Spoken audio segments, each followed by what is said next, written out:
안녕하세요. 홍유영입니다. 저는 그 입체 설치 작업을 주로 해왔고요.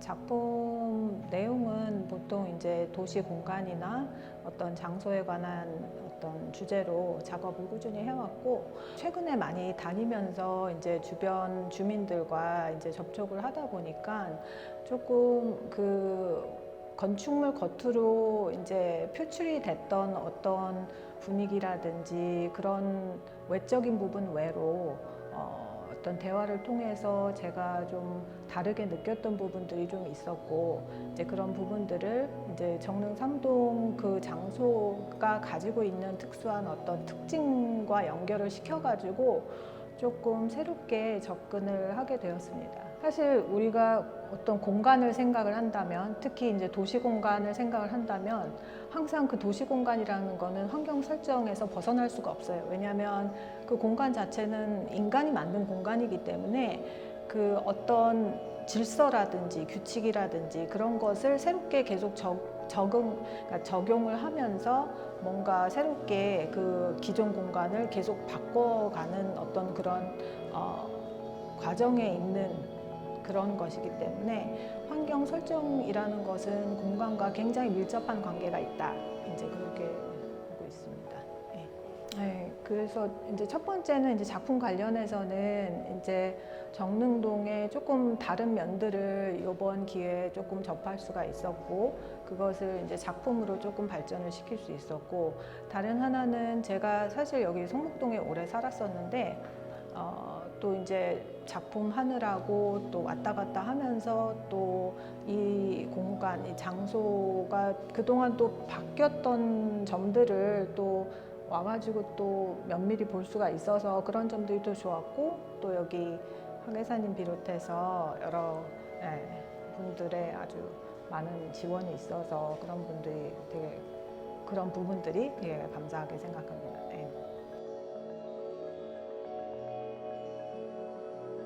네, 안녕하세요. 저는 사진 매체 확장 가능성을 탐구하며 이를 사진과 설치의 혼합 형태로 제시하고 있는 김막현정이라고 합니다. 최근에는 확장되어가는 이미지와 이미지의 제작 방식에 대해서 연구하고 있습니다. 네, 이번 환경 설정 전시에서는 사진을 이미지를 만들기 위한 재료로 바라보고 이미지를 제작하는 방식을 세 가지 역할로 나누어서 제시하고 있는 오퍼레이터, 페인터, 에디터 시리즈를 선보이고 있는데요. 각 단계에 대해서 설명드리자면 오퍼레이터는 카메라를 이용해서 촬영한 이미지, 그리고 페인터는 이 촬영된 이미지를 바탕으로 해서 조합하고 변형된 이미지, 그리고 에디터는 이 변형된 이미지를 다시 재료로 사용해서 영상 소프트웨어를 이용해서 다시 재가공하는 이미지, 이렇게 세 단계로 나누어서 제시하고 있습니다. 최근에 시각예술을 이미지라는 범주에서 다시 보기를 시도하면서 이미지가 보여지는 형태와 제작 방식에 대해서 다시 고민하고 있는데요. 이미지의 범주에서 매체의 구분보다는 이미지의 형태의 변화로 보는 것이 더 적절하다는 생각을 하게 됐습니다. 그래서 이 이미지의 중심에서 사진은 어떠한 형태로든 변할 수 있는 것이라는 것을 보여주려고 했습니다. 전시 공모를 준비하면서 전시 계획서에는 이미지를 제작하는 방식을 세 가지 단계로 나누어서 작업을 진행하겠다고 계획을 써서 냈었는데요. 특히 이제 오퍼레이터와 페인터의 단계의 경우에서는 제가 기존 진행해왔었던 작업 방식을 그대로 포함을 하고 있었지만, 에디터의 경우에는 움직이는 이미지를 만드는 것이기 때문에 지금까지 시도해보지 않았던 영상 프로그램을 이용을 했었어야 됐는데요. 이 과정에서 시도해보지 않았던 프로그램을 사용하게 된 것, 그리고 막연하게 생각했었던 이 계획을 이제 실행할 수 있었던 부분이 보람찼다고 생각합니다.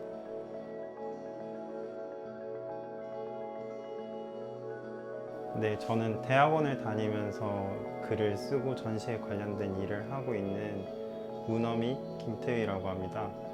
네, 이번 전시에 참여한 글은 지표의 영토, 영토의 지표라는 글로 참여를 했었는데요. 김박현정 작가님 같은 경우에는 자기의 이미지와 자기의 흐름 속에서 다양한 매체들을 섞어서 이미지의 형태로 표현해내는 것이 되게 흥미롭다고 생각했고, 그런 것이 사진적인 것이라고 평소에 이야기되던 지표에서 조금 벗어나는 이야기도 하실 수 있겠구나 싶어서 생각을 하게 됐고요.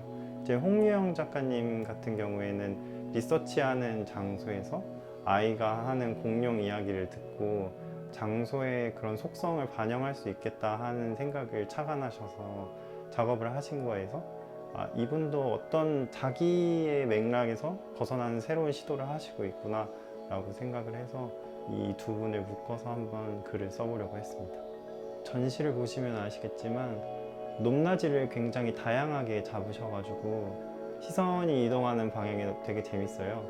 그럼에도 불구하고 서로 다른 이야기들을 하고 계셔서 뭔가 환경 설정이라는 말도 그런 영어로 하면 그냥 옵션이잖아요. 어떻게 보면 선택지 같은 느낌인데 이제 그 작품 안에 서 있는 그런 자기들이 통찰해서 이제 발견한 값들을 그걸 별도의 환경으로 설정하는 것이 좀 재밌다고 생각이 됐고, 그만큼 서로의 작업이 달라가지고 되게 보시는데 재미가 있을 것 같다는 생각이 들었습니다.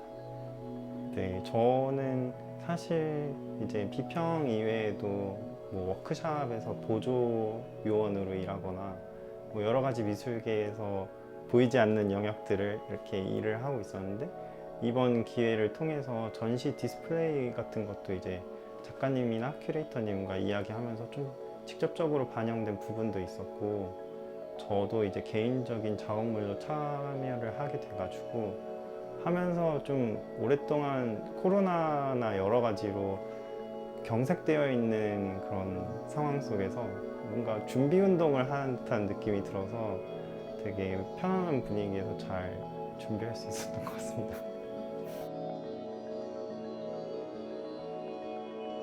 안녕하세요. 저는 눈속임 눈이라는 타이틀로 회화의 평면성과 그 평면성을 탈피하는 것에 대한 실험을 하고 있는 박서연입니다.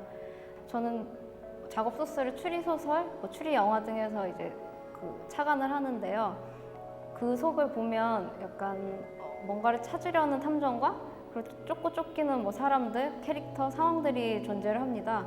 그것들이 되게 좀 성선악을 가진 그런 것들이 되게 좀 불편하게 다가왔고, 그래서 제 작업에서 좀 더 그들에게 생명력을 부여하는 차원에서 새로운 결말을 만들어서 하나의 이야기를 만든 작업도 있고, 뭘 찾거나 약간 뜯거나 벗겨보고 약간 하는 그런 태도를 통해서 벗겨보고 벗겨보니 아무것도 없네? 라는 약간 그런 허무함 내지는 탄식?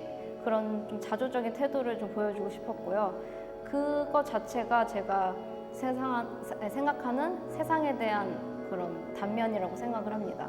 그래서 곳곳에 그림들 곳곳에 보이면 그 캐릭터들이 되게 많이 등장을 하고요.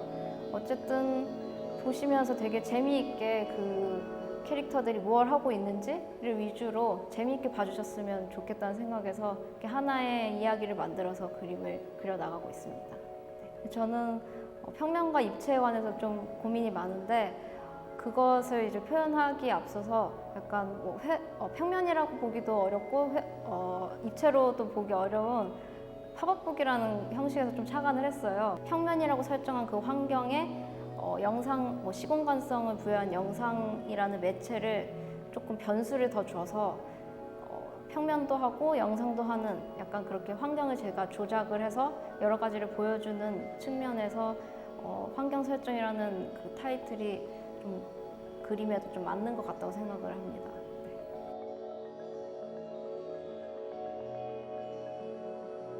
네, 안녕하세요. 저는 오정은이라고 하고요. 올해 성북 N작가 리뷰어로 참여를 하게 되었습니다.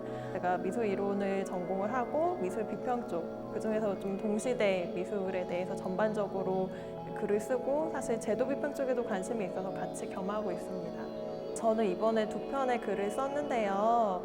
박서연 작가님하고 같이 매칭이 돼서 튀어나오는 조각조각 이 박서연 작가님 리뷰 글을 썼고요. 그 다음에 최근에 쓴 글은 이제 전시가 이렇게 설치가 실제로 되고 나서 VR 전시 온라인 플랫폼을 보고 제가 글을 썼어요. 2편의 글이 이제 지금 한 전시에 관한 글이지만 좀 다르다고도 볼 수 있는 게 일단 하나는 작가론이고 하나는 전시에 대한 건데 그 중에서도 일단 이제 전시 현장, 실제 전시에 대한 게 아니라 온라인 전시, VR 전시에 대한 거잖아요. 그래서 저도 사실은 이제 처음 시도해 보는 거고, 하지만 또 올해 이렇게 코로나가 심해져서 실제 전시장이 문을 닫고 온라인 전시로만 보여지는 상황에서 저도 좀 이제 과연 이게 관람 가능한가, 온라인 전시가, 그리고 또 나아가서 관람뿐만 아니라 이게 비평이 가능한가 이런 의문을 갖고 있었기 때문에 사실 또 일단 그 고민을 가지고 이 N작가 리뷰에 지원을 했었기도 하고, 그래서 한번 이제 글을 써봤고, 환경 설정이라는 전시에는 일단 성북 N작가 또 리뷰어 공모 이런 프로그램에 대한 언급을 안 할 수가 없을 것 같은데요. 왜냐하면 이게 이제 뭔가 그룹전 있고 거기에 이제 리뷰어가 결합한 이런 전시이기도 하지만 다른 전시하고는 다르게 그동안 이제 선정된 작가와 리뷰어들이 함께 모여서 회의하는 과정도 있었고, 또 매칭된 작가와 연구하는 과정도 있었고, 그리고 그러니까 처음부터 어떤 한 주제로 뭔가 공통점이 있는 작가들이 모여서 기획전을 한 게 아니라 먼저 선정이 되고 나서 그다음에 서로의 관심사라든가 매체 간에 좀 관통하는 주제 이런 것들을 큐레이터님하고 같이 상의하면서 나온 주제이기 때문에 저는 일단은 그런 면에서 또 의미가 있다고 보고요. 저 자신에게도 그런 과정을 같이 밟아나가는 게 의미가 있었어요. 단순히 뭔가 공모에 선정이 돼서 글을 쓰고 또는 뭔가 비평가로서 그냥 뭐 원고 의뢰가 와서 작가를 만나서 글을 쓰고 그런 게 아니라 그 이외 프로그램에서 또 함께 하게 될 이런 과정 전반이 어쨌든 저는 의미 있다고 생각하고, 그래서 이번 전시는 단순히 환경 설정 이번 딱 전시로서 끝나는 게 아니라 일련의 과정을 통해서 뭔가 이 작가들도 배우고 저도 그렇고 관람객들에게도 추후에 좀 더 많은 전달되는 사실이 있을 거로 기대합니다. 그러니까 일단은 성북예술창작터가 성북이라는 이름이 있듯이 지역성에 대해서 저희도 알게 모르게 좀 경험을 하고 탐구할 수 있었던 점을 인상 깊게 생각을 하고, 글을 쓰는 미술에서도 텍스트로 작업을 하는 사람들이 많이 있잖아요.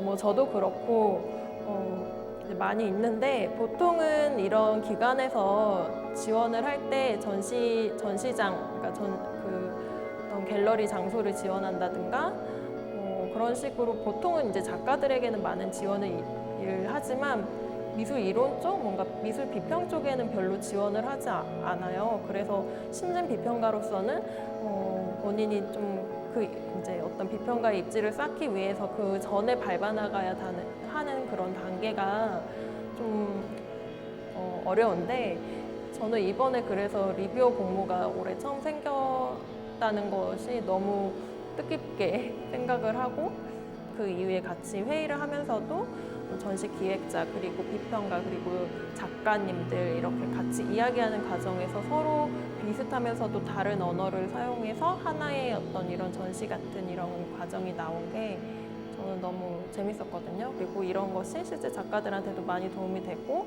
단순히 전시를 하고 또 금방 철수하고 이런 게 아니라 그것을 좀 고민하고 연구하고 글로도 남기고 이런 것에 대한 의미가 중요하다, 이런 말씀을 드리고 싶습니다.